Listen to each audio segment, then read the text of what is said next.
At 45 years old, Dana Mercer stood in the dust outside a dead Arizona motel, with a suitcase in one hand and a rusted key in the other. The sign above her head still said vacancy, though half the letters were broken, and the wind made the metal frame groan like something trying to speak. The roof sagged. The pool was empty. The office window had been boarded for years. Everyone in town said the place was worthless. But Dana knew one room inside that motel had never been worthless. Room 6. Years earlier, when she had cleaned those same cracked sinks and stripped those same yellowed sheets for minimum wage, the owner had stopped her outside that door, put 2 fingers against the key ring in her hand, and said, "You don't clean room 6. You don't ask about room 6. Now, the motel belonged to her. People laughed when she bought it at auction. They said she had paid for mold, snakes, broken pipes, and bad memories. But what nobody knew was that behind the old mirror in room 6, sealed inside a wall no housekeeper had ever been allowed to touch, something had been waiting long enough to change the county forever. Before we continue, tell us in the comments where you're watching from. If stories about overlooked people and hidden justice mean something to you, hit the like button and subscribe, because Dana's story begins with a woman everyone thought they had already buried. Dana had learned young that some people move through the world leaving fingerprints, and other people spent their lives wiping them away. Her mother, Alice Mercer, cleaned rooms along desert highways from the time Dana was 6. They lived in employee units behind motels with humming ice machines, thin walls, and curtains that smelled of bleach no matter how many times they were washed. Dana remembered sleeping to the sound of trucks passing on the highway and waking before sunrise to see her mother buttoning a faded blue uniform in the bathroom mirror.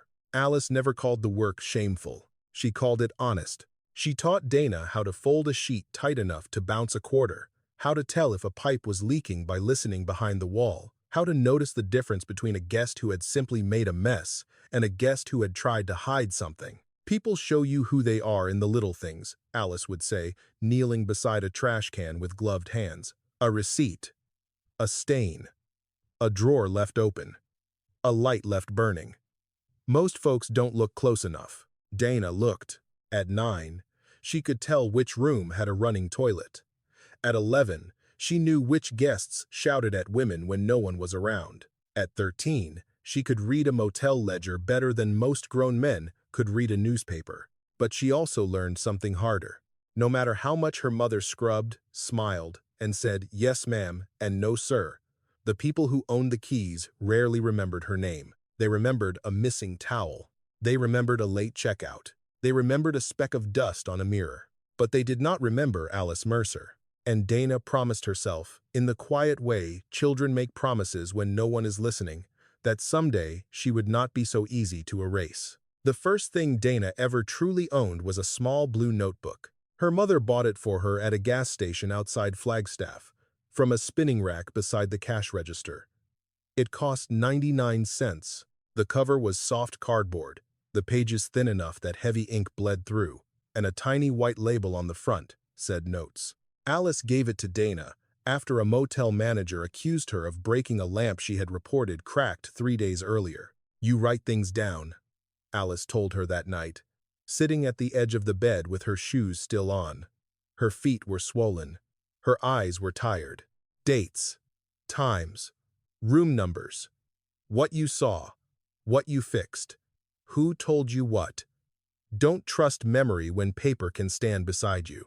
Dana did exactly that. She wrote down loose hinges, missing pillowcases, burned carpets, broken locks, rude guests, kind guests, unpaid overtime, late supply trucks, and the names of women who cried in laundry rooms but smiled again before walking into the office. The notebook became a habit before it became a skill. Then the skill became a kind of armor. By the time Dana was grown, she carried a notebook in the front pocket of every work apron. She did not write beautifully. She wrote clearly. Short lines, dates, details. Nothing fancy, nothing wasted. People mistook that for silence.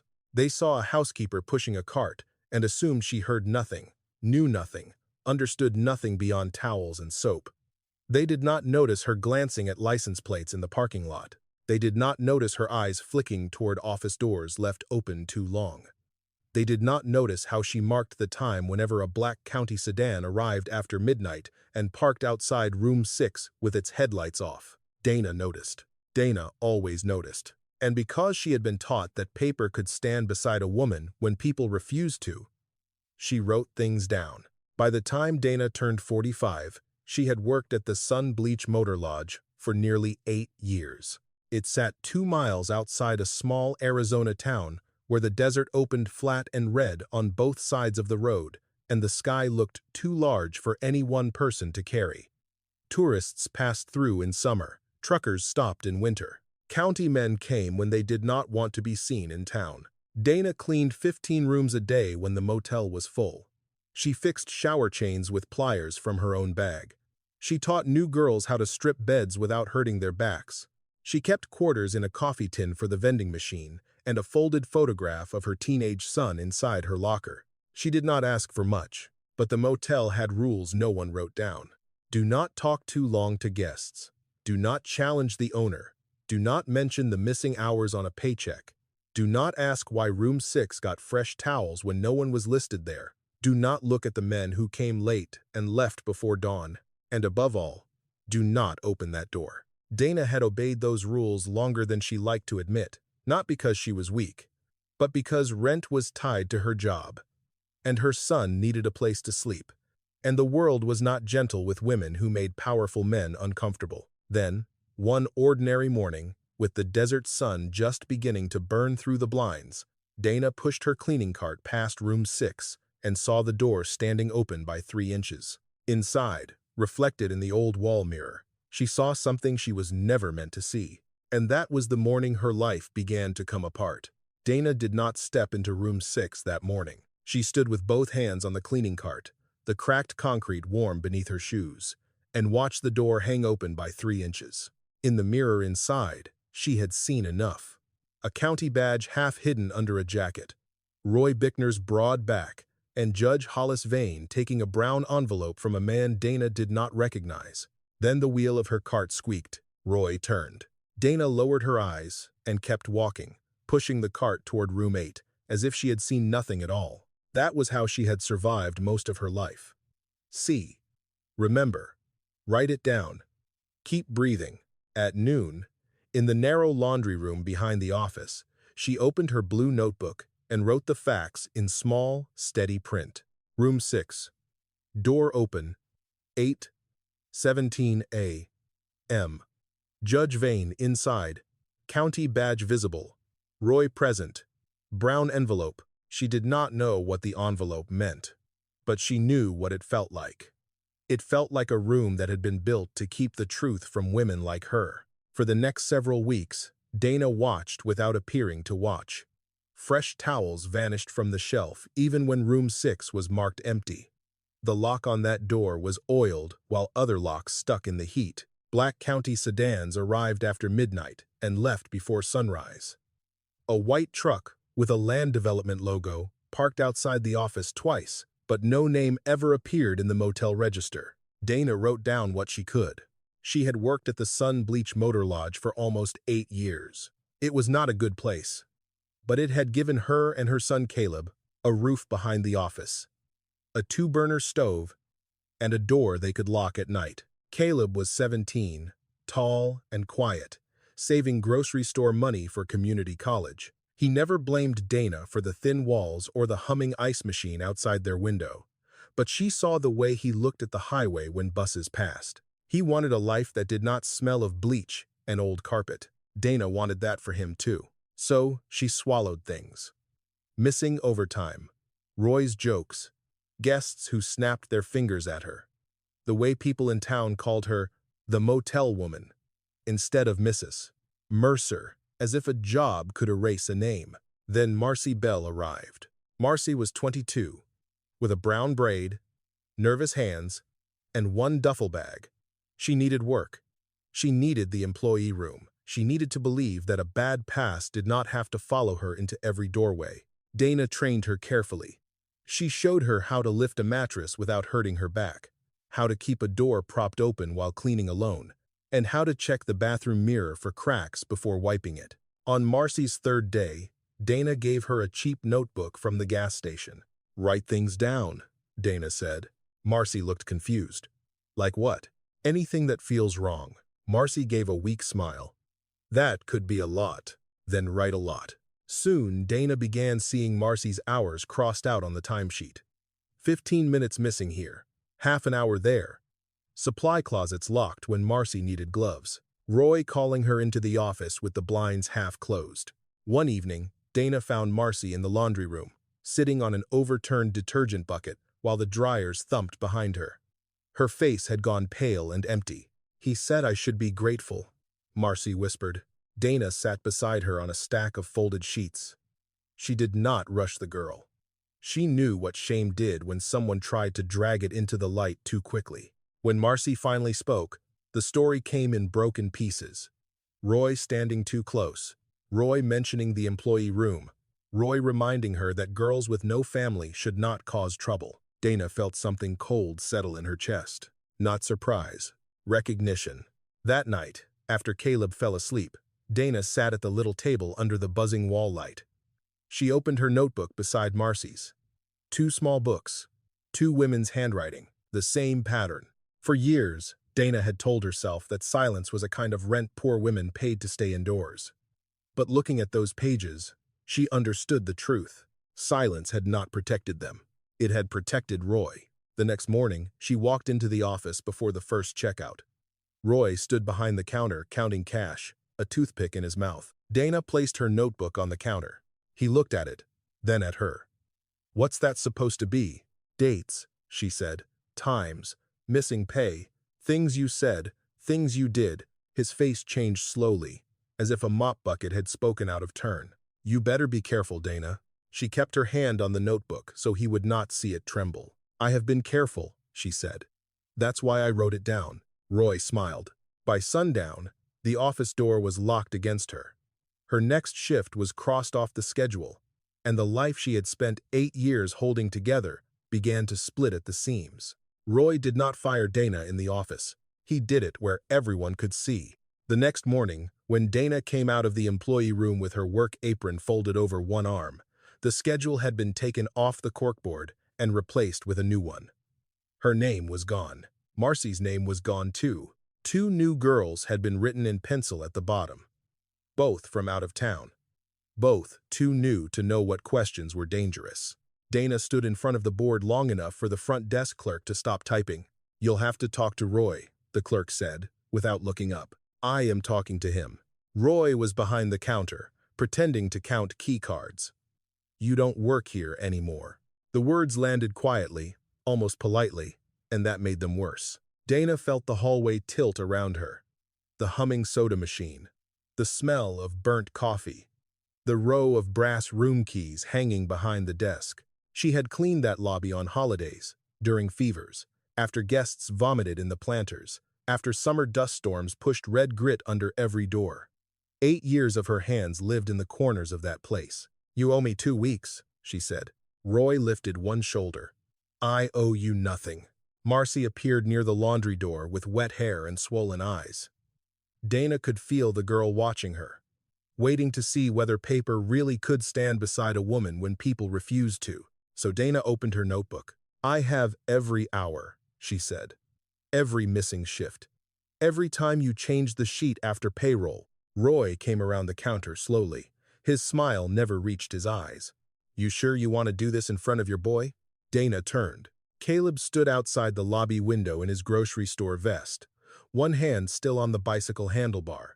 He must have come before school to bring her the lunch she had forgotten. Through the glass, his face looked younger than 17 and older than it should have. That was the first cruelty of it. Roy knew where to aim. Dana stepped outside before Caleb could walk in. "Go to school," she told him. "What happened?" "Go to school, baby." But Caleb looked past her to Roy standing in the lobby doorway. "He fired you?" Dana did not answer quickly enough. By noon, the story had already changed shape. Dana was not a woman reporting missing wages. She was unstable. She was bitter. She was trying to stir up trouble after being corrected. Roy told anyone who would listen that she had stolen supplies, threatened him, and frightened guests.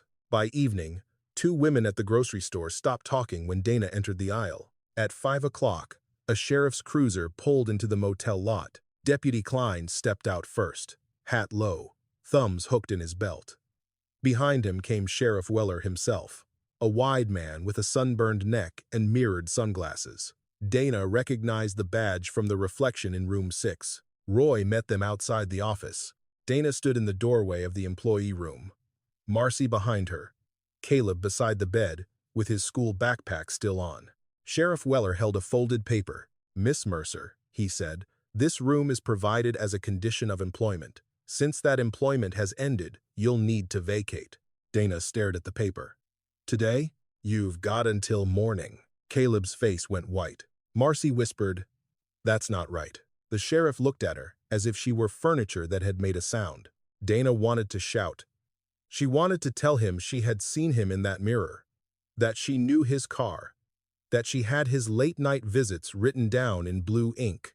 But her notebook was in the drawer beside the bed, and her son was watching. And she understood with sudden clarity that men like Weller did not need truth to hurt her. They only needed authority. So she said, "I want a copy." The sheriff blinked. "What?" "A copy of the paper, with your name on it." For the first time, his expression shifted. Roy laughed from the office steps. "Still writing things down, Dana?" She looked at him. Yes. That night, Dana packed their life into black trash bags and 2 cardboard boxes. Caleb folded his clothes too fast, angry tears standing in his eyes. "Why didn't you just leave it alone?" he said. Dana stopped over the open box. He regretted it as soon as the words left him. She could see that. But she also saw the fear beneath them. He was a boy who had almost reached the door of his own future, and now the floor had dropped under him. "I tried," she said softly. He sat on the edge of the bed, elbows on his knees. "Where are we supposed to go?" Dana looked around the room. The patched curtain, the cracked sink, the 2-burner stove, the place she had hated and depended on at the same time.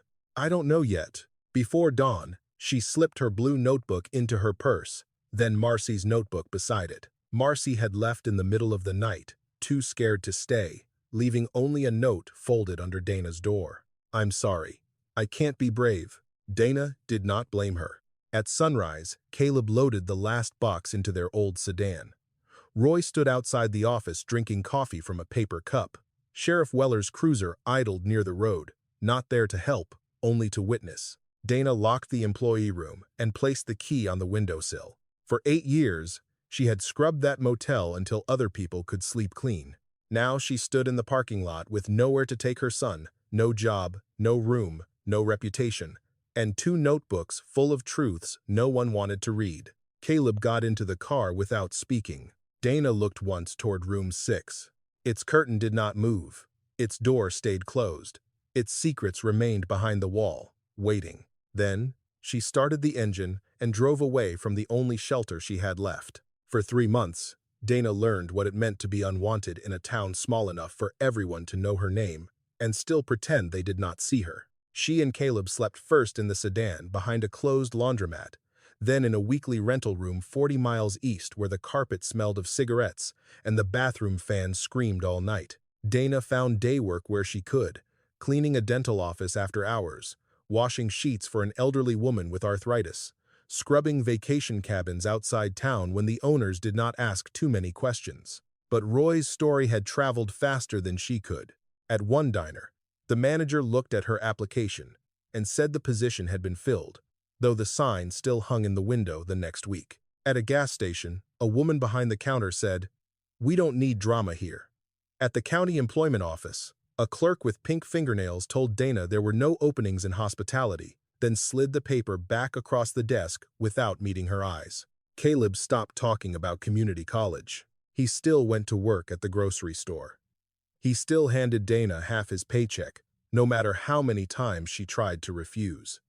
But something in him had folded inward. He watched her with a kind of frightened tenderness that hurt worse than anger. One evening, after they had eaten crackers and canned soup from paper bowls, Dana found him sitting on the curb outside the rental room, staring west toward the highway. "I can take more shifts," he said. "No." Mom, no, Dana said again. You are not giving your whole life to a thing grown people did wrong. He looked down at his hands. Feels like they already took it.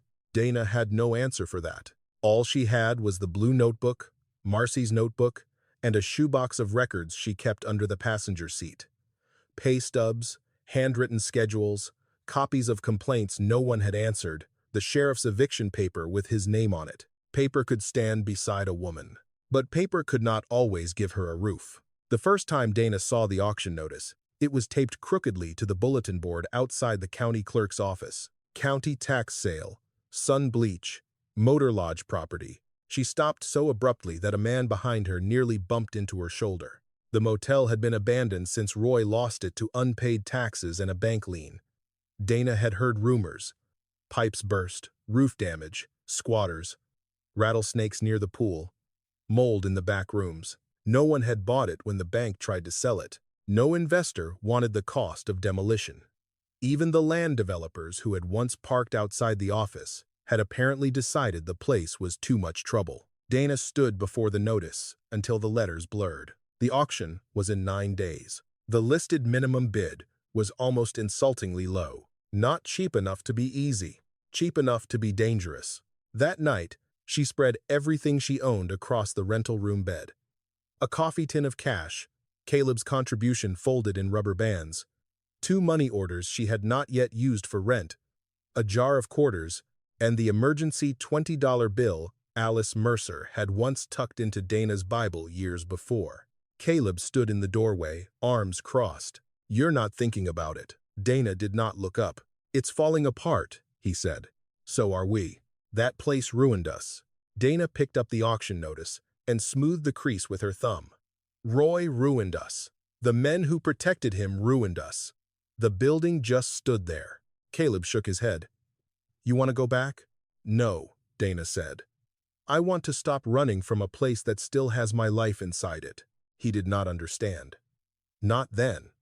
Maybe she barely understood herself.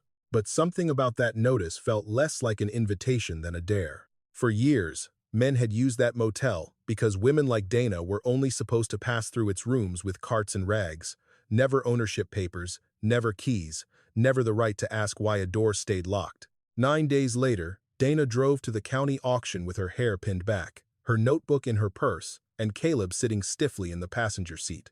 The auction was held behind a chain-link fence in a gravel yard beside the county maintenance building. Old trucks, seized equipment, broken office furniture, and tax-delinquent properties were read aloud from a folding table under a beige canopy. The desert wind lifted dust around everyone's shoes. Only 7 people came for the motel. 2 were curious. 1 was a scrap man hoping for copper wire. 1 was a developer's assistant who left after making a phone call. Roy Bickner did not appear. Sheriff Weller did not appear.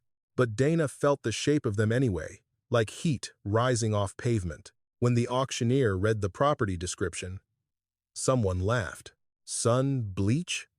A man in a straw hat said. They ought to pay somebody to take it. Another man said. Whole place needs a match. Dana kept her eyes on the auctioneer. The first bid came from the scrap man. Low. Careless. Dana raised her number. Caleb whispered. Mom. She did not lower her hand. The scrap man bid again. Dana bid once more. Her mouth had gone dry. Her entire future had been reduced to a number printed on a yellow card. The auctioneer looked around. No one else raised a hand. Going once. The wind snapped the edge of the canopy. Going twice. Dana could feel Caleb holding his breath beside her. Sold. The gavel struck the folding table with a flat wooden crack. For a moment, Dana did not move. Then, the clerk handed her a packet of papers, and with them came a key ring in a plastic evidence bag. Most of the keys were rusted. One was bent. One still had a faded tag marked office. The motel was hers. Not safe, not clean, not fair. Hers. They drove out before sunset. The highway unrolled ahead of them in a long gray line through red desert and thornbrush. Caleb stared out the window. Silent. Dana kept both hands on the wheel. The farther they went, the fewer houses appeared. The sky widened. The town slipped behind them. Dust chased the car in the rearview mirror like something trying to follow. When the old motel sign finally appeared against the evening light, it looked worse than Dana remembered. The broken letters hung crooked. The parking lot was cracked with weeds. Room doors sagged open like tired mouths. Caleb whispered, "Jesus." Dana parked near the office. For a long moment, neither of them got out. Then she took the rusted keys from the cup holder, stepped into the desert wind, and walked toward the place everyone else had already thrown away. The first thing Dana noticed was the smell. Not just dust. The motel smelled like old carpet, dead insects, hot plywood, and water that had leaked once and then dried into the walls.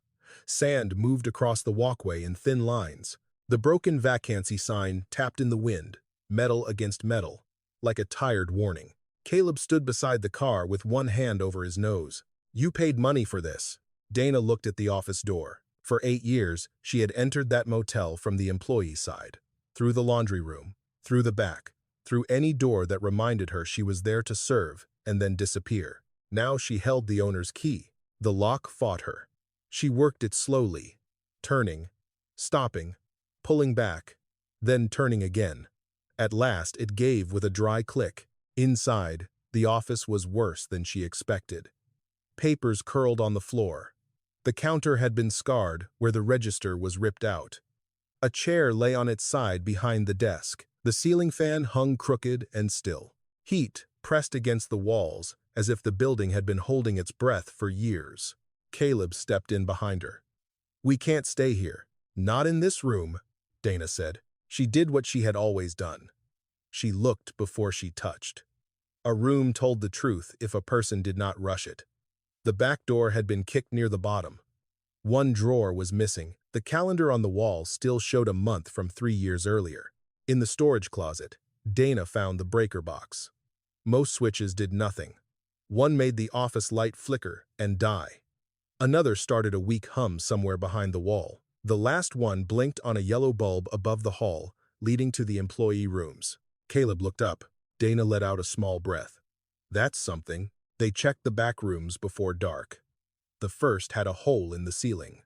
The second smelled of mice. The third, the room where Dana and Caleb had once lived, had been stripped nearly bare, but the roof still held. The window was cracked, not broken. The sink coughed, spat brown water, then gave a thin, uncertain stream. Dana put her fingers under it. The water ran cold. Not clean enough to drink. Not strong enough to trust. But water. She turned it off carefully, almost gently. They unloaded the car before sunset. 2 boxes, 3 trash bags, a blanket roll, a dented pot, a flashlight, the coffee tin, and the notebooks. Caleb carried everything without complaint, though his jaw stayed tight. Dana chose the old employee room for the night because it had one door and a window facing the desert. She swept glass into a corner with cardboard. Caleb found plywood behind the office and wedged it against the bottom of the door where the gap was wide enough for snakes. They laid blankets over flattened boxes and set the tire iron beside Caleb's bedroll. By full dark, they had 1 working bulb, 1 weak sink, and 1 room that could be locked from the inside. It was not much, but no one could tell her to leave by morning. Dana opened a can of beans with the little knife on her keychain. They ate sitting on the floor, passing the can between them while the bulb buzzed overhead. After a while, Caleb said, "I'm sorry." "For what?" "For saying you should have left it alone." Dana looked at him across the dim room. "You were scared." "So were you." "Yes," she said. "I still am." He glanced around at the stained walls, the peeling paint, the towel shoved under the door.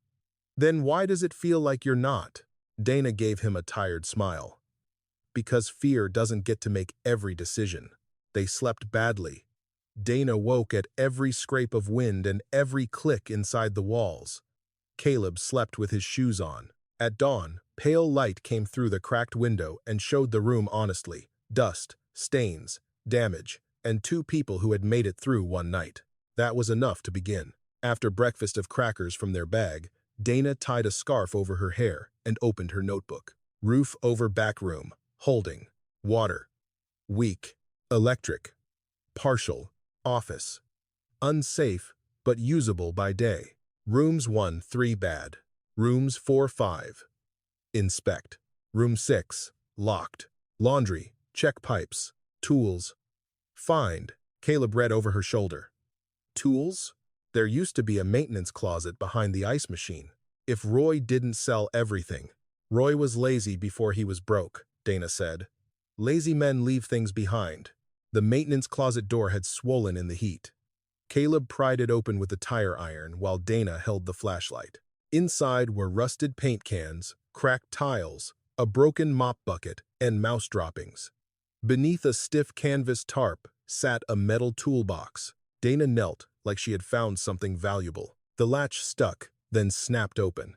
Inside were pliers, a pipe wrench, screwdrivers, electrical tape, a hammer with a split handle, and a packet of brass screws. Caleb picked up the hammer. This is junk. Dana took the pipe wrench and felt its weight. No, she said. This is breakfast tomorrow. He frowned. If we can stop the sink leak and get one shower working, I can clean 2 rooms.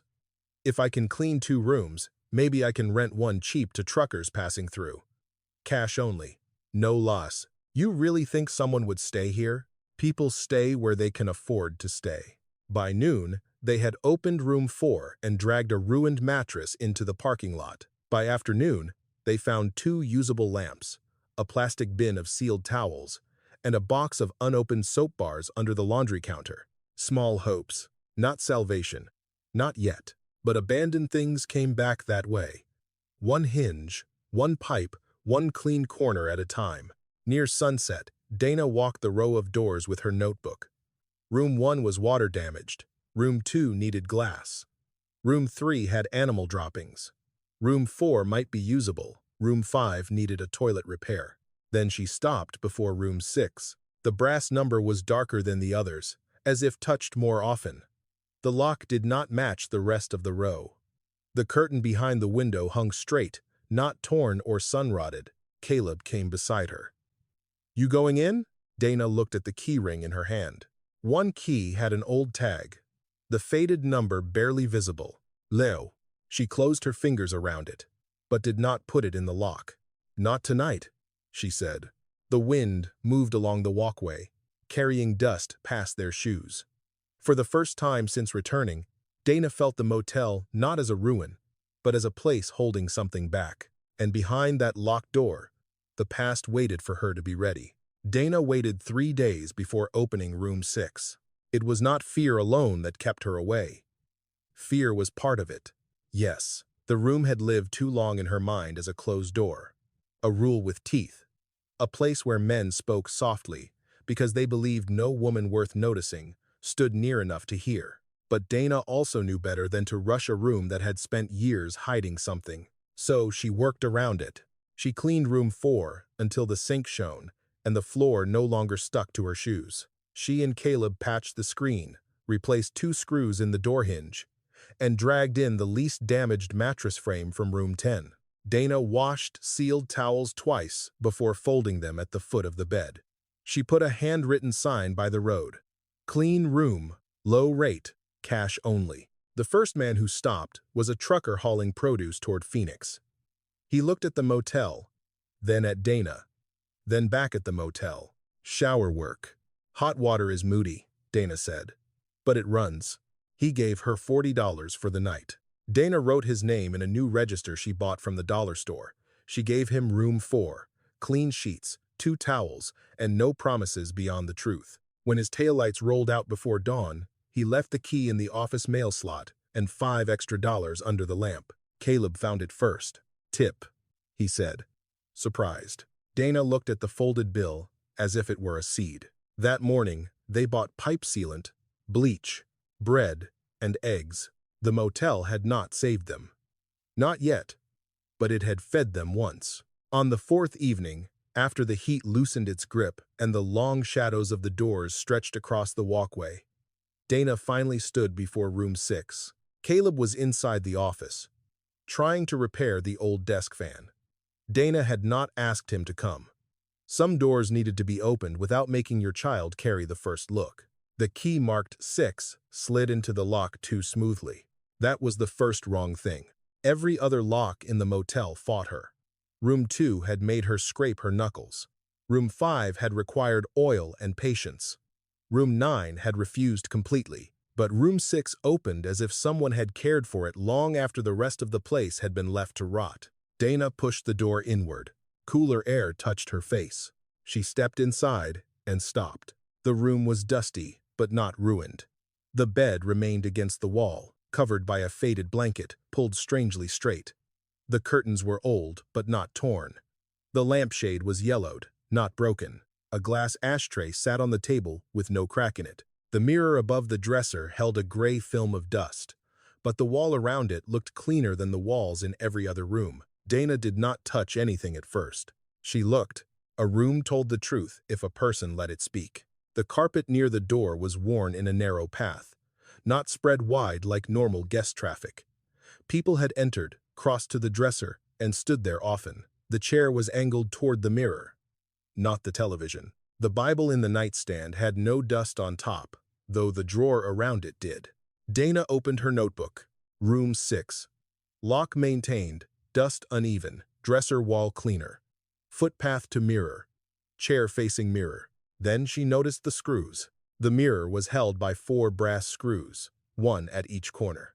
They did not match the rusted nails and cheap fixtures in the rest of the room. They were newer, carefully set, and each one had a faint scratch across the head, as if removed and replaced more than once. Dana touched the bottom edge of the frame. It did not move. She tapped the wall beside it with 2 fingers. Solid. She tapped again. Lower. Solid. Then she tapped behind the right side of the mirror. The sound changed. Not much. Just a small difference. A thinner note under the plaster. Dana stepped back. The room seemed to grow quieter around her. She went to the office and returned with the flashlight and a screwdriver from the toolbox. The first screw turned easily. So did the second. That was the second wrong thing. Old motel screws did not turn easily unless someone had kept them that way. By the time she removed the third screw, her hands were sweating. The fourth stuck halfway. She stopped, wiped her palm on her jeans, and looked toward the window. The curtain hung still. Outside, Caleb laughed once at something on the radio. The sound ordinary and far away.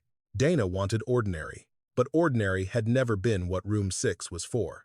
The final screw came loose. She lifted the mirror carefully from the wall. It was heavier than it looked.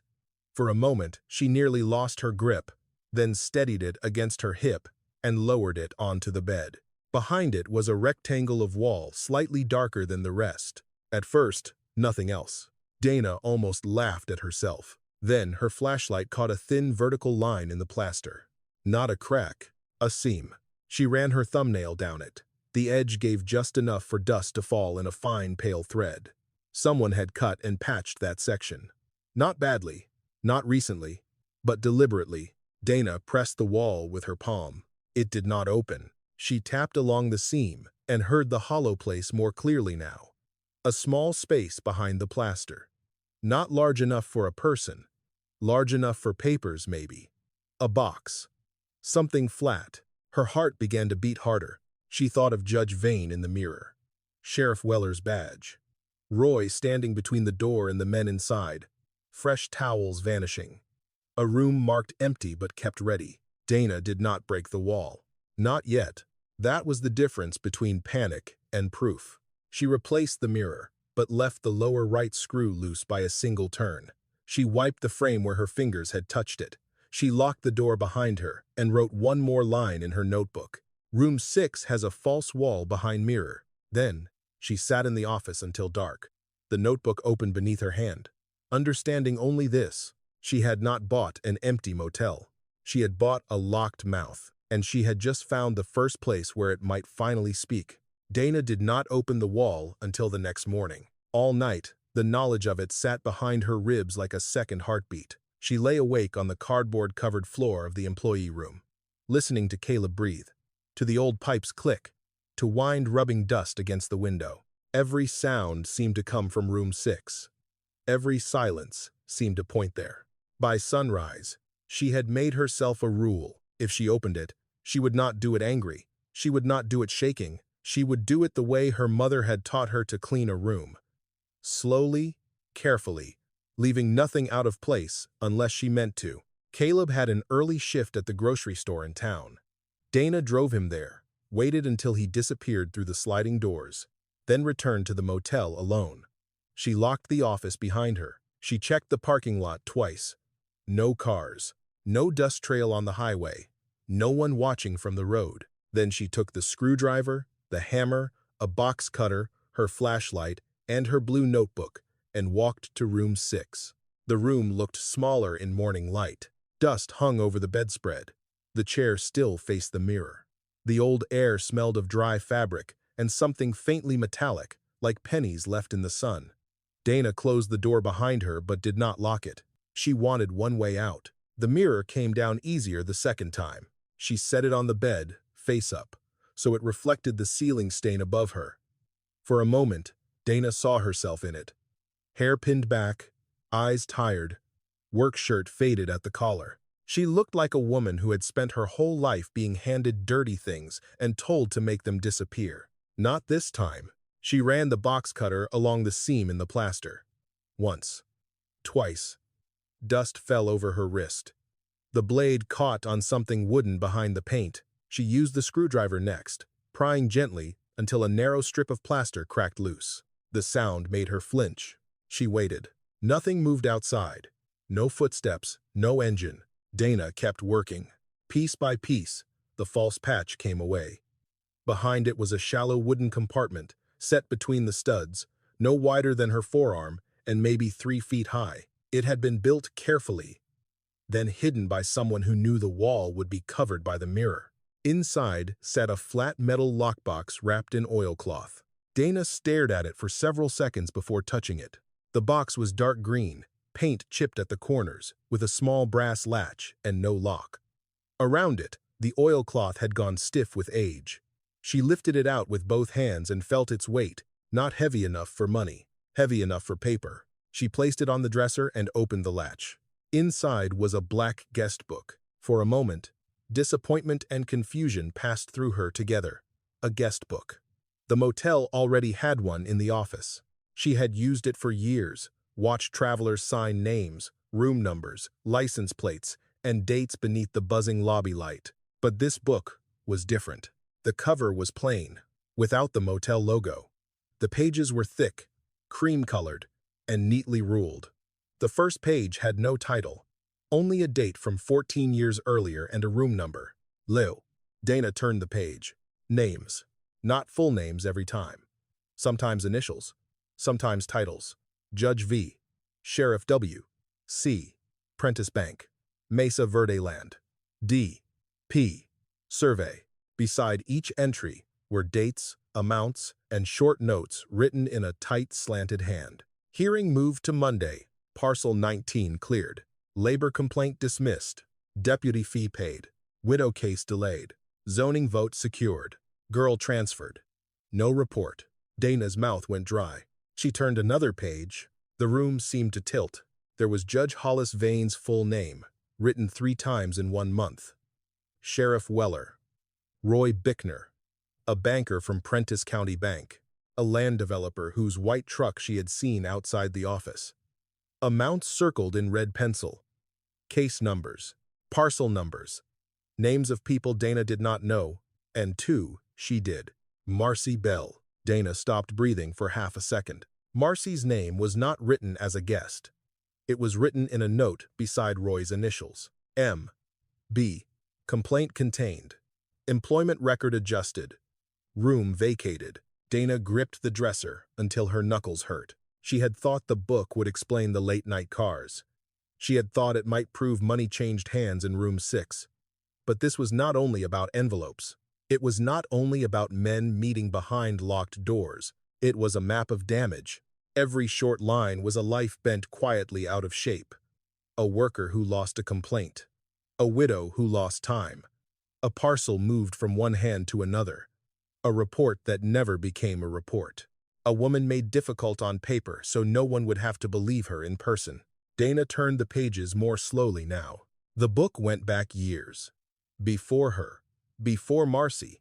Before some of the people in the county courthouse had gray hair. Room 6 had not been a secret room for one crime. It had been an office for a system. In the back of the lockbox, under the guest book, she found more. Carbon copies of receipts. A folded county map with certain lots marked in red. A bundle of motel registration slips that did not match the official register in the office. 3 photographs, curled at the edges, showing men standing near the back door of room 6. One of them was Roy. One was Sheriff Weller, younger and thinner. One was Judge Vane, smiling with one hand resting on the motel rail. At the bottom was a sealed envelope with Alice Mercer's handwriting on it. Dana knew her mother's hand instantly. The A leaned left. The M dipped low. The name on the front was written in blue ink faded almost gray. For Dana, if she ever owns the door. Dana sat down on the edge of the bed. The room did not feel real. Her mother had been dead for 11 years. Alice Mercer had cleaned this motel long before Dana ever worked there, back when it had another owner and a brighter sign. Dana had known that. She had not known her mother had ever touched room 6. Her hands trembled as she opened the envelope. Inside was one page. Baby girl, if this ever finds you, it means you stayed where they expected you to run. I found the book because I listened to walls, and men underestimate women with carts. I could not use it then. I had no lawyer, no money, and you were small. So I put it where only a housekeeper would notice the wrong mirror. Do not give this to the first man who asks for it. Make copies. Find someone outside the county. And remember, proof is only paper until a brave woman carries it into the light. Dana pressed the letter against her chest and closed her eyes. For years, she had believed her mother left her only habits. How to fold sheets, how to listen to pipes, how to write things down. Now she understood Alice had left her something else. A way back to herself. When Dana opened her eyes, the room had not changed. The carpet was still stained. The walls were still yellowed. The mirror still lay on the bed. Outside, the desert wind moved dust along the walkway. But the motel was no longer worthless. And neither was the life Dana had spent noticing what powerful men hoped she would ignore. She took photographs of every page with her phone until the battery warning flashed red. Then she copied the first 10 entries by hand into her blue notebook. She wrapped the guest book in an old towel, placed Alice's letter inside her purse, and returned the empty lockbox to the wall. Not because she meant to leave the truth there, because whoever came looking would expect the hiding place to matter more than the woman who had found it. By the time Caleb's shift ended, Dana had hidden the guest book beneath the spare tire in the trunk and driven to a copy shop 2 towns away. She paid cash. She copied pages until her hands cramped. She mailed one envelope to a legal aid office in Phoenix, one to a reporter whose name she had found on an old article about county land fraud, and one to herself at a post office box she had opened under her full legal name. Only then did she pick up Caleb. He looked at her face and frowned. What happened? Dana kept both hands on the wheel. I found why they were afraid of that room, she said. Caleb sat very still. Is it bad? Dana looked ahead at the road, leading back through the red dusk, toward the motel, toward room 6, toward a pass that had finally cracked open. Yes, she said. But this time, bad came with proof. Trouble came the next morning in a white truck with clean tires. Dana saw it from the office window while she was taping a handwritten sign to the counter. Room 4 available, cash only. The truck crossed the cracked parking lot and stopped beneath the broken motel sign, as if the driver had not come to visit, but to measure what he would take. The logo on the door read Mesa Verde Land Development. Dana knew the name from the pages hidden in room 6. A man stepped out in pressed jeans and sunglasses. He smiled before he reached the office. Ms. Mercer? Daniel Price. I represent Mesa Verde. Dana did not invite him inside. He looked around the motel with gentle disgust. You've taken on a difficult property. I know what I bought. I'm glad you do. Structural issues, utility issues, liability concerns. A place like this can become expensive, fast. Dana watched dust gather on his polished shoes. Did you come to warn me or buy me? His smile tightened. He opened a leather folder and held out a paper. We can make this easy. Cash offer. More than you paid. Enough for you and your son to relocate somewhere safer. Dana did not take it. How do you know I have a son? Small towns. No, she said. You haven't heard the number. I heard enough. For one moment, the pleasant mask slipped. Miss Mercer, some properties are better left alone. Dana looked past him toward room 6. So are some women. People keep being wrong about that. Daniel folded the offer and placed his card on the windowsill instead of handing it to her. Think carefully, he said. Inspections can be hard on old buildings. After he drove away, Caleb came from room 5 with a wrench in his hand. What did he want? To help us disappear. Are we going to? Dana wrote the time on the back of Daniel's card. No. The inspection came that afternoon. A county code officer named Mr. Larch arrived in a dusty SUV, carrying a clipboard like a weapon. He said it was routine. Dana asked who had requested it. He said, concerned parties. He marked down broken pool fencing, exposed wires, roof damage, poor signage, possible rodents, unsafe railings, unverified water quality. Most of it was true. That was what made it useful against her. Dana did not argue. She wrote beside him in her notebook. Mr. Larch noticed. What are you doing? Taking notes. I'm issuing the report. And I'm receiving it. He cleared his throat and kept walking. At room 6, he stopped. Open this one. It isn't ready. I need to inspect all rooms. Dana felt the key in her pocket. The guest book was no longer there. The lockbox was empty. The mirror was back on the wall. Still, her stomach tightened as she unlocked the door. Mr. Larch stepped inside and shined his flashlight over the bed, the dresser, the old mirror. His light stayed on the mirror too long. You been doing work in here? Not yet. He tapped the wall beside the frame with his pen. Dana kept her face still. Then he stepped out and wrote one more line. What does that say? Dana asked. Interior wall damage suspected. You didn't find damage. I suspect it. Dana wrote his words exactly. By sunset, a notice had been taped to the office door. Temporary occupancy review pending. Caleb read it twice. Does that mean we can't stay? It means they want us scared before they decide what it means. He lowered his voice. Maybe we should call someone. I did. Who? Legal aid in Phoenix. A reporter. And I mailed copies. Caleb stared at her. Copies of what? Dana looked toward the doors, toward the room that had once held the hidden book. She had wanted to protect him from the worst of it, but silence had already cost him too much. Proof, she said. The kind they kept in room 6. Before he could answer, headlights turned off the highway. A sheriff's cruiser rolled into the lot. Sheriff Weller stepped out alone, hat low, thumbs hooked in his belt. The same badge Dana had once seen reflected in the mirror of room 6 caught the last light. Evening, he said. Dana stood on the walkway. Caleb moved beside her, but she touched his arm. Had a report of trespassers, Weller said. I own the property. Ownership doesn't mean you can run a business. I rented one clean room to one man. Without permits, the county sold me a motel. The county sold you a problem. Dana looked at him. That part is clear. His eyes shifted toward room 6. You been inside all these rooms? Most of them. Find anything interesting? The question was too light. Dana let a few seconds pass. Mold. Bad wiring. Broken furniture. Things the county should have listed before the auction. Weller smiled with half his mouth.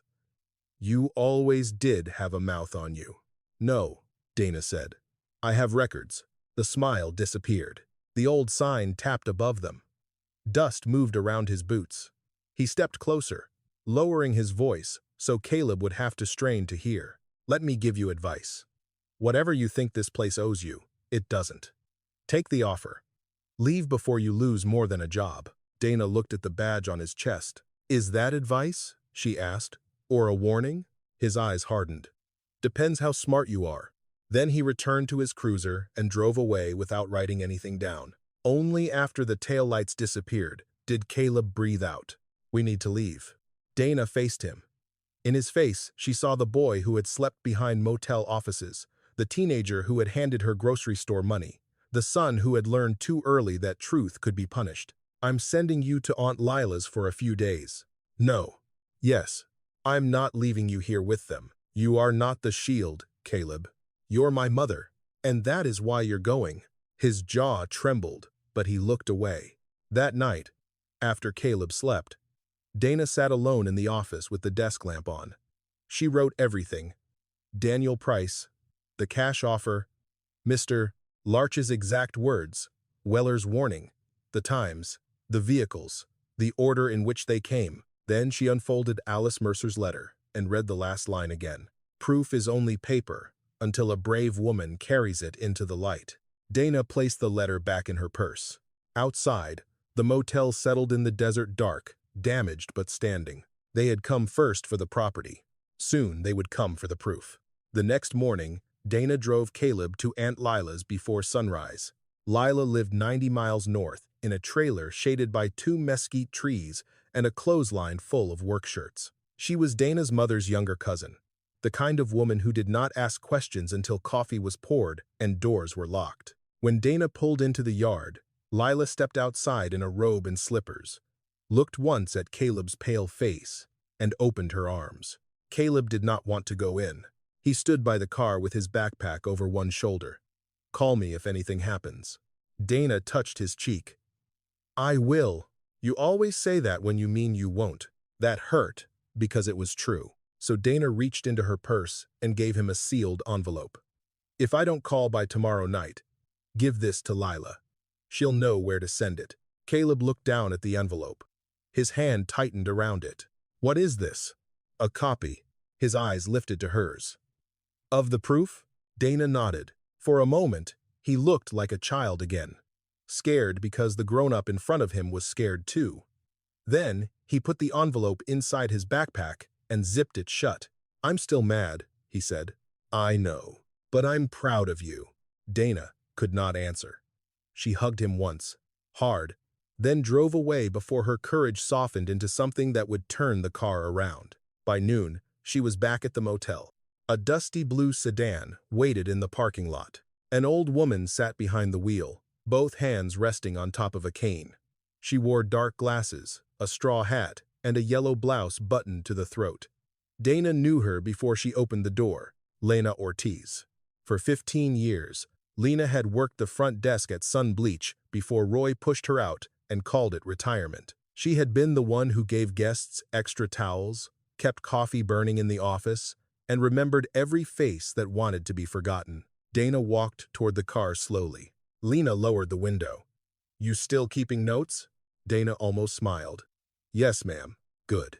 Because memory gets tired. Paper doesn't." They sat in the office with the door locked and the blinds drawn. Dana made coffee on a hot plate while Lena looked around the ruined room with a sadness she tried to hide. "This place got ugly after I left," Lena said. "It was ugly before." Lena nodded. "Just wore lipstick better." Dana placed Alice Mercer's letter on the desk. Lena read it without speaking. Her fingers paused over Alice's name. "You knew my mother found it?" "I knew she found something." Lena folded the letter carefully. Alice was careful. Too careful to tell me everything. But she asked me once, which wall in room 6 backed up to the old service space.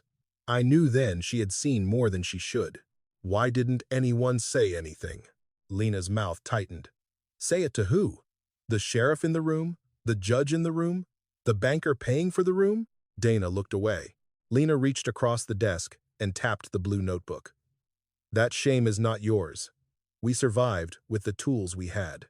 Dana told her about the guest book, the copies, Daniel Price, Larch, and Sheriff Weller. Lena listened without interrupting. Only once did her eyes close, when Dana mentioned Marcy Bell's name in the notes. There were others, Lena said quietly. I know. No, honey. You don't know yet. From her purse, Lena took a small address book held together with a rubber band. The cover was cracked. The pages were soft from years of handling. Not proof, she said. Names. Women who left fast. Men who won cases they should have lost. Families who sold land after a visit from somebody official. Dana stared at it. You kept this? I was afraid to throw it away. Dana touched the rubber band but did not open it yet. Why bring it now? Because you own the door, Lena said. Alice said if that ever happened, the motel might finally belong to the truth. That afternoon, They called the legal aid office in Phoenix from Lena's old flip phone. A young attorney named Rafael Soto answered on the third try. He had received Dana's envelope that morning. His voice changed when she explained there were more copies. "Do not give the originals to any local official," he said. "Do not meet anyone alone. Photograph everything twice. Keep one copy outside the county." "I already did." There was a pause. "Good," Raphael said.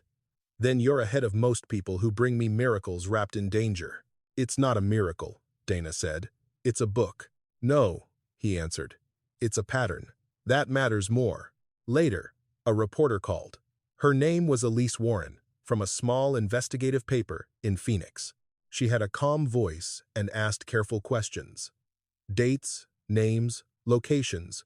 Whether Dana could verify the handwriting, whether she had proof that the unofficial entries matched real court files or property transfers. Dana did not pretend to know more than she did. "I know rooms," she said. "I know records. I know what I saw." "That may be enough to start," Elise said. "But we need corroboration." Lena lifted her address book. Dana looked at it, then at the motel office around her, the scarred counter, the broken bell, the stained wall where Roy used to hang the official register. For years, this room had made women smaller. Now, one by one, women's names were returning to it. By sunset, 3 former employees had agreed to speak to Elise off the record. One remembered seeing Judge Vane's car behind the motel. Another had copied timesheets before Roy altered them. A third, now living in Nevada, still had a termination letter signed the day after she complained about missing wages. None of them wanted to be first. Dana understood that, so she would be first. That night, Lena stood in the doorway of room 6, while Dana looked at the mirror. "You sure you want this?" Lena asked. Dana thought of Caleb's envelope, Marcy's notebook, Alice's letter, the women whose names had been turned into notes beside dollar amounts. "No," Dana said, "but wanting stopped mattering when I found their names." Lena nodded. Outside, the desert cooled. A truck passed without slowing. The motel's broken sign moved softly in the wind. For the first time, Dana did not feel alone inside the ruin. The walls had held silence for years. Now there were voices gathering around them. By Monday morning, the sun-bleached motor lodge had more visitors than it had seen in years. Not guests, witnesses. Lena Ortiz arrived first, carrying her address book in a plastic grocery bag. Then came Rafael Soto from Phoenix, young enough that Sheriff Weller might have mistaken him for harmless if he had not carried 3 file boxes and walked like a man who had already read the fight ahead. Elise Warren followed with a camera bag, a recorder, and court filings marked with colored tabs. Dana watched them gather in the office Roy had once used to scare women into silence. The room was still hot, scarred, and damaged. But the blinds were open. The counter was cleared. Copies of the guest book lay in neat folders. Dana's blue notebook sat beside Alice Mercer's letter, sealed inside a plastic sleeve. Raphael did not let anyone touch the original guest book without gloves. "This is evidence," he told Dana. "The minute we use it, they will attack how you found it, why you kept it, and whether you are the kind of woman a judge should believe." Dana gave a tired smile. "I've been told what kind of woman I am. Then we prepare for that too." The first confrontation did not happen in court. It happened at the county administrative hearing, called on short notice to decide whether Dana's property should be declared unsafe and placed under emergency control. Emergency control meant the county could board the motel, remove Dana, and hold the property until repairs were completed or until a buyer was approved. A buyer like Mesa Verde. The hearing room was on the 2nd floor of the county building, where the air conditioning ran too cold, and every wall carried a framed photograph of men in suits. Dana wore her cleanest blouse and the flat black shoes she had once worn for double shifts. In her purse were copies, not originals. In her pocket was her mother's letter. Caleb sat behind her with Aunt Lila on one side and Lena on the other. Across the aisle sat Daniel Price, calm and polished. Mr. Larch sat near the front with his clipboard. Sheriff Weller leaned against the back wall. Judge Hollis Vane was not on the panel, but his absence felt arranged, like a chair pulled back before anyone could photograph it. The county presented first.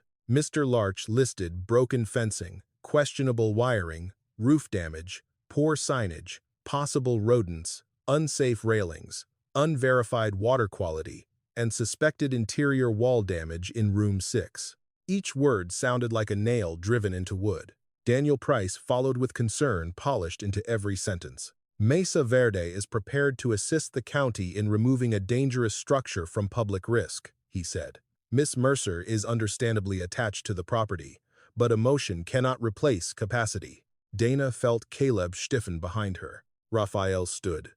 Capacity to do what, Mr. Price? To maintain a safe facility. Has Miss Mercer asked Mesa Verde for assistance? No. Has she accepted your offer? No. Then why are you here? Daniel smiled. Community concern. Raphael lifted a folder.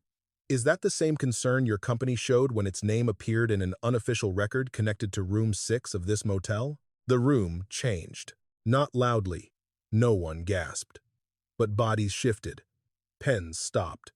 Sheriff Weller pushed himself off the back wall. Mrs. Caro, the hearing officer, frowned. Mr. Soto, this hearing concerns occupancy status. It concerns whether code enforcement is being used to remove my client from property containing evidence of public corruption. The words entered the room like heat through a cracked door. Mr. Larch objected. Daniel's attorney objected. A county attorney Dana had never met stood too quickly and asked for a recess. In the hallway, Sheriff Weller approached before Raphael could stop him. You don't know what you're doing, he said under his breath. Dana looked at the badge, then at his face. I know exactly what room you used. His jaw tightened. You think those papers make you safe? No, she said. That's why I made copies. For the first time, Sheriff Weller looked uncertain. The hearing resumed with Elise Warren in the back row, recorder on the table. Raphael called Dana to speak. She walked to the front with her notebook in both hands. Her knees felt weak, but her voice did not. Mrs. Caro asked her to explain what she found. Dana did not begin with accusations. She began with rooms. She explained the mismatched lock on room 6, the maintained screws, the cleaner wall behind the mirror, the false panel. She explained that housekeepers noticed what others missed because their work depended on it. She explained that the official register showed no guests in room 6 on dates when towels, ashtrays, cars, and late-night visits proved otherwise. Daniel's attorney stood. Miss Mercer is not a licensed investigator. Dana looked at him. No. I cleaned the rooms after men like you left them. The room went still. Raphael asked her to read from her blue notebook. Dana read calmly. Dates, times, vehicles, missing pay, Marcy Bell's complaint, Roy Bickner's threats, Sheriff Weller's eviction notice, Daniel Price's visit, Mr. Larch's words, interior wall damage, suspected. Then Raphael placed a copy of the guest book before the panel. Dana read enough. Judge Vane's name, beside delayed hearings. Sheriff Weller's initials, beside report contained.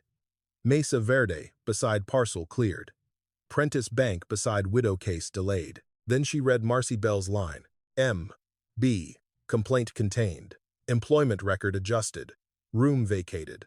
Caleb made a small wounded sound behind her. Dana did not turn around. If she did, she might break. Daniel's attorney rose again. These notes could mean anything. They could be fabricated. They could be misunderstood by a woman with a personal grievance against her former employer. There it was. Grievance. As if pain became less true when spoken by the person who carried it. Raphael began to object, but Dana lifted one hand. You can question my education, she said. You can question my job. You can question whether a housekeeper should know what powerful men write down when they think nobody is looking. But you cannot change the dates. You cannot change the case numbers. You cannot change the property transfers. And you cannot change the fact that your client tried to buy this motel the morning after I mailed copies outside this county. No one spoke. Then Lena Ortiz stood behind her. I worked that desk 15 years, Lena said. I saw them come in. Mrs. Caro started to tell her to sit, but another woman stood. Then another. A former housekeeper from Nevada appeared by video call. A retired courthouse clerk confirmed that several case numbers matched files later sealed. A former bank teller admitted, trembling, that cash withdrawals had been prepared before certain late-night meetings. The room, built to process one poor woman out of her property, began filling with names, not rumors. Names. Marcy Bell joined by phone. Her voice shook, but she spoke.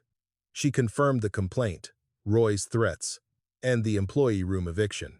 When the call ended, the county attorney requested that the occupancy decision be postponed. Raphael stood. My client will agree to a safety repair schedule. She will not agree to removal. She will not surrender the property, and she will not give original evidence to any county office currently implicated by that evidence. Mrs. Carroll looked at Dana. Miss Mercer, are you prepared to comply with safety repairs? Yes. Are you prepared to stop renting rooms until inspection requirements are met? Yes. Daniel Price leaned toward his attorney. Dana saw it and did not wait. And I am not selling, she said. Mrs. Carroll looked over her glasses. No one asked you that. Dana turned slightly, just enough for Daniel Price to know the words were for him too. I know. I'm answering before they do. The hearing did not end with applause. Real victories rarely did. It ended with papers shuffled, faces lowered, and Sheriff Weller leaving through a side door while Elise photographed him from the hallway. Dana walked out of the county building into the hard white afternoon. Caleb caught up with her on the steps. For a moment, he said nothing. Then he took her hand. She looked down, surprised. He was 17, almost grown, too proud lately for such things, but his fingers held hers like they had when he was small and crossing a street. Mom, he said, voice rough. They heard you. Dana looked across the parking lot at the courthouse windows, reflecting the desert sky. No, she said softly.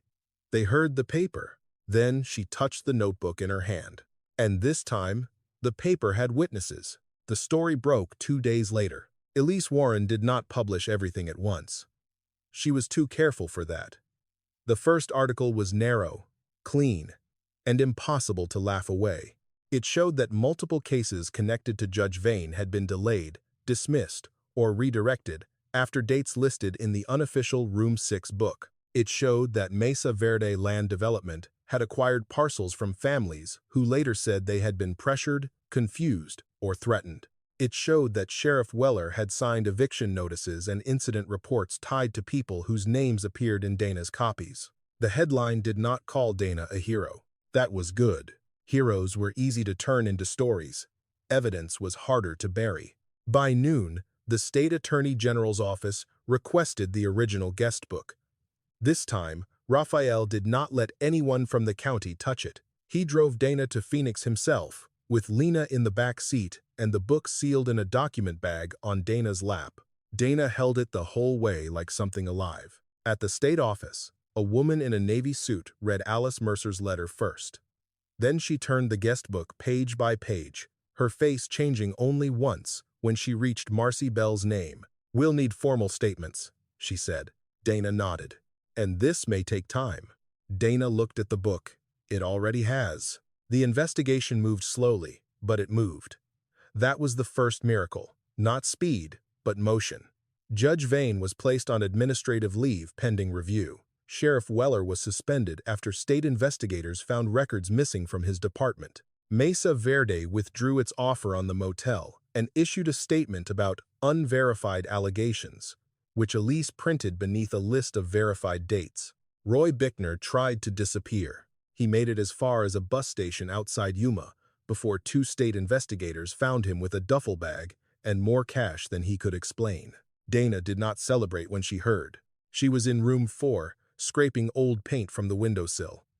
Raphael called and told her Roy had been taken in for questioning. Caleb, home from Aunt Lila's, looked at his mother as if waiting for relief to cross her face. Instead, Dana set the scraper down. For years, she had imagined Roy afraid, Roy cornered, Roy made small. But when the moment came, she felt only tired. Good, she said. Now maybe he'll have to answer somebody. That evening, 3 women came to the motel. Marcy Bell was one of them. She arrived in a borrowed car, hair shorter now, hands still nervous but eyes steadier than Dana remembered.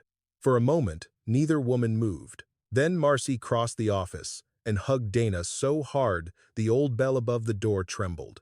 "I'm sorry I left," Marcy whispered. Dana held her. "You stayed alive." "I should have helped you. You are helping now."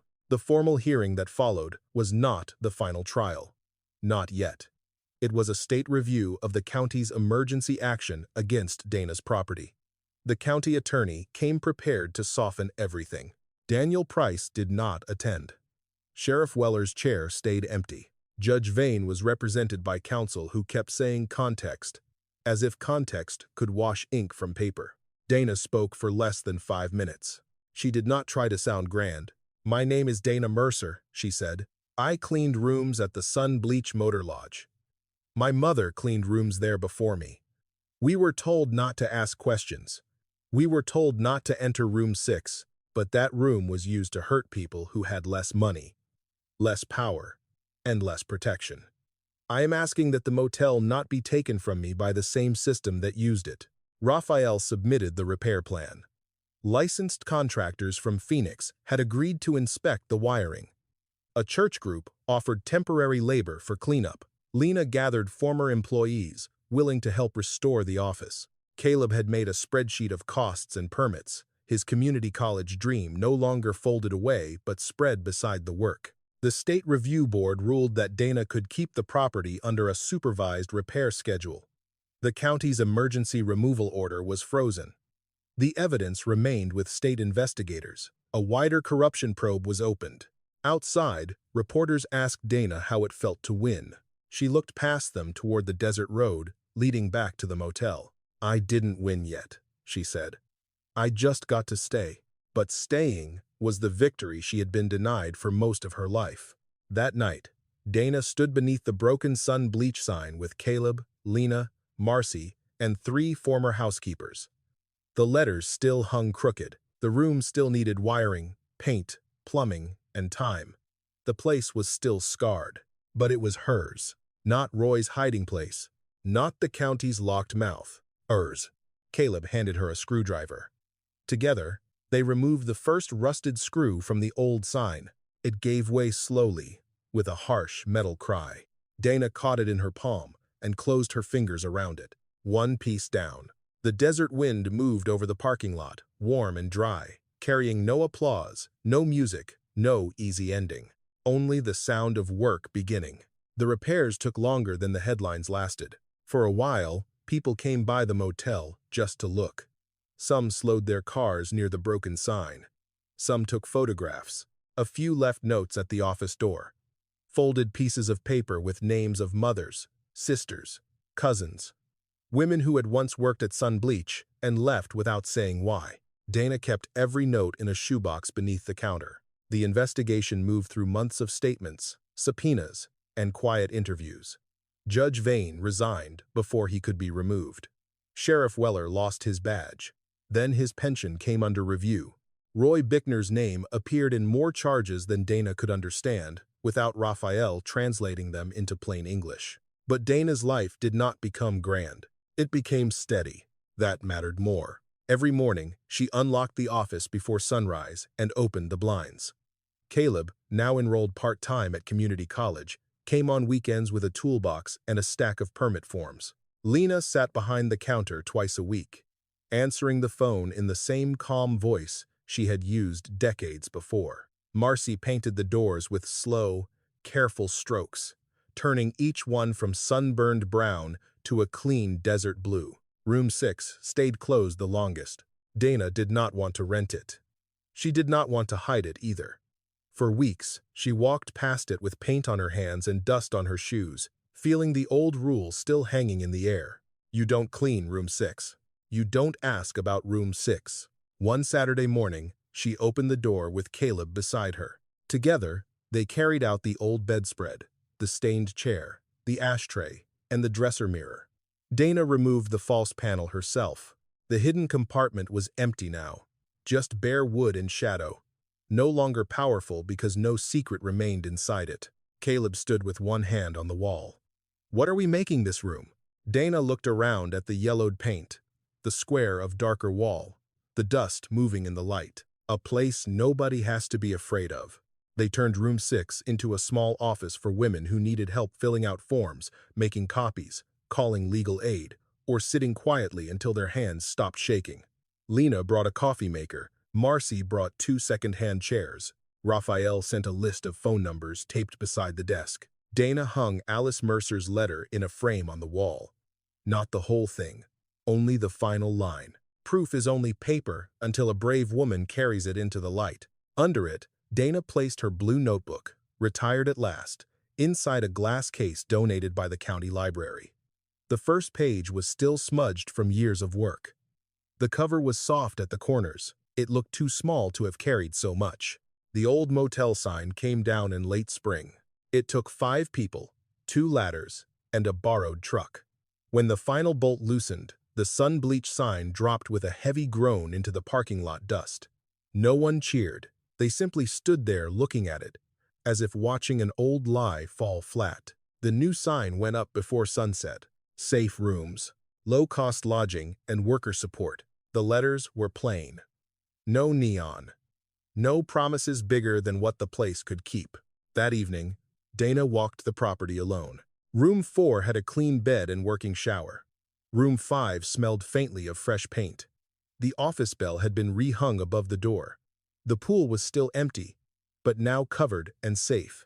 A row of desert marigolds grew in coffee cans along the walkway because Marcy said the place needed something alive that did not ask permission. Dana stopped at room 6 last. The door was open.